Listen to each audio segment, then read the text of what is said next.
Silent watchers, the night. The motion detector came alive. It was a quiet, chilly evening. I had just settled in with a cup of tea, my dog Max curled up at my feet, and my cat Luna perched on the windowsill, watching the world go by. The soft hum of the heater and the occasional crackling of the wood in the fireplace were the only sounds in the house. It was peaceful, almost too peaceful. The motion detector, a new addition to the house, had been installed a week ago.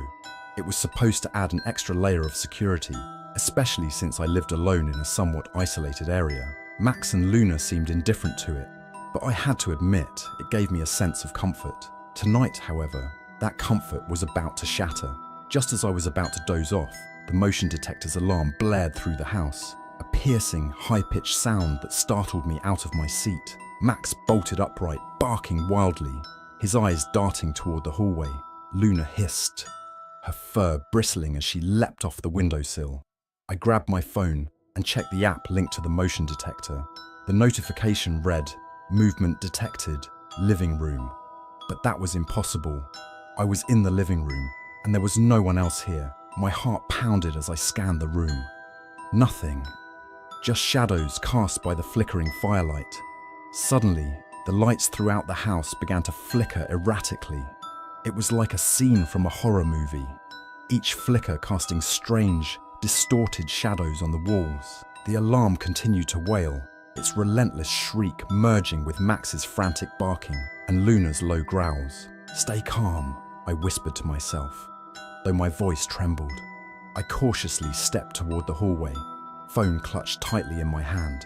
The light flickered overhead, casting eerie patterns on the walls. Max followed closely, his body tense, ready to protect. The detector's alarm stopped as abruptly as it had started, plunging the house into an eerie silence. The only sound was the soft creak of the wooden floor beneath my feet and the distant hum of the heater. Then, a new sound emerged, a faint tapping. It was rhythmic, deliberate, and it seemed to be coming from the basement.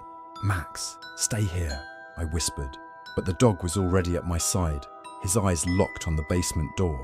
Luna had vanished, likely hiding in some safe corner of the house. I reached for the door, my hand trembling as I grasped the cold metal knob. The tapping continued, louder now, echoing in the silence. With a deep breath, I swung the door open, revealing the dark descent below. The basement light flickered on its own, casting a pale, sickly glow over the concrete steps. I descended slowly, each step creaking under my weight. Max followed, his growls low and steady. As we reached the bottom, the tapping stopped. The basement was empty. The shelves stood neatly, untouched, and the old furnace hummed quietly in the corner. I scanned every corner, but there was nothing out of place. Just as I was about to turn back, the motion detector's alarm blared again, this time from upstairs. Panicked, I raced back up, Max close behind. The living room was in chaos. The lights were flashing wildly, the alarm shrieking louder than ever. And then, in the midst of the cacophony, I saw it. A shadowy figure stood in the middle of the room. It was tall, featureless, and unmoving. The flickering lights played tricks with its form, making it seem like it was shifting, morphing. Max barked furiously, but the figure didn't move.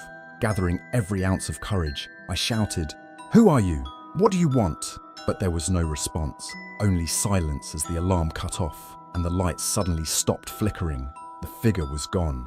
One blink, and it vanished, leaving behind only the unsettling memory of its presence. Max and I stood in the silent room, the tension slowly dissipating. Luna emerged from her hiding spot, cautiously sniffing the air.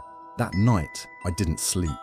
I sat on the couch, Max by my side, Luna in my lap, the three of us keeping watch. The motion detector didn't go off again, but the uneasy feeling lingered. The next day, I checked the footage from the motion detector, hoping to find some explanation, but there was nothing. No sign of the figure, no sign of any movement, just me, Max, and Luna, sitting in the living room, waiting for whatever was out there to make its next move. Since that night, the motion detector has gone off a few more times, always at the same hour, always without explanation. I don't know what it was that visited us or why it came, but every night as the clock strikes midnight, I sit with Max and Luna, waiting for the silent watchers to return.